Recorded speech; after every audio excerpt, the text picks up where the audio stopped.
On considère des fonctions définies sur 0,6 f1, telles que f1 de x égale valeur absolue de x moins 1.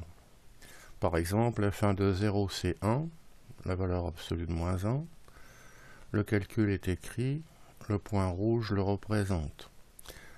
De même, f2 défini par f2 de x égale valeur absolue de x moins 2, f2 de 0 c'est 2, la valeur absolue de moins 2, représentée par le point bleu. De même pour f3, f4, f5, et la fonction phi est définie comme étant la somme des 5 précédentes. Par exemple, phi de 0 c'est 1 plus 2 plus 3 plus 4 plus 5, c'est-à-dire 15, représenté par le point noir.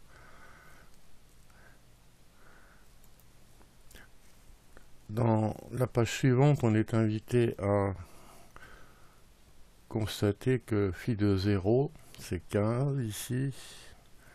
C'est la même chose que phi de 6, 15. En utilisant ces boutons, on peut vérifier les autres égalités proposées et deviner que phi de 6 moins x, c'est phi de 6. Ce qui est justifié dans cette page.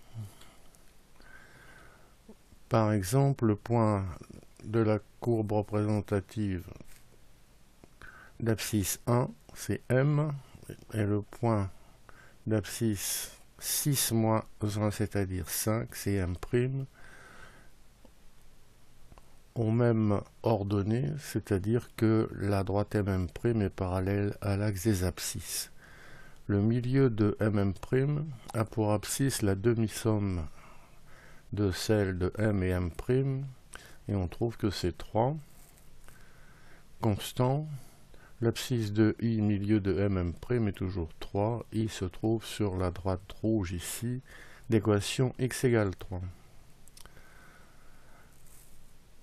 La représentation graphique peut être approchée par une parabole. On a dessiné ici en bleu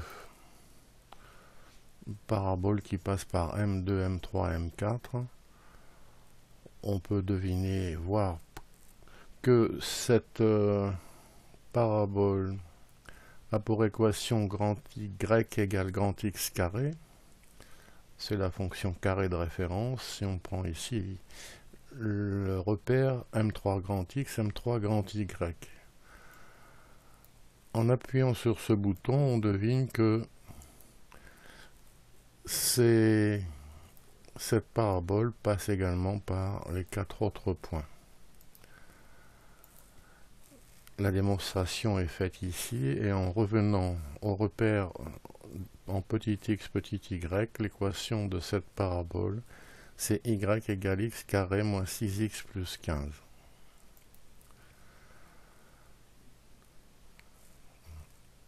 La dérivée de cette fonction f de x égale x carré moins 6x plus 15, c'est 2x moins 6. Ce calcul de dérivée est utilisé pour démontrer une propriété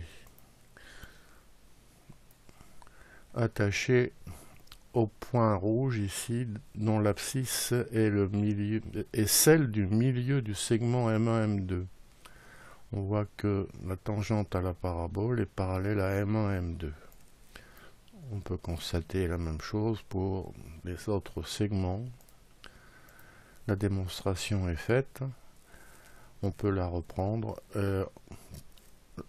en cliquant sur le lien qui est sous la vidéo.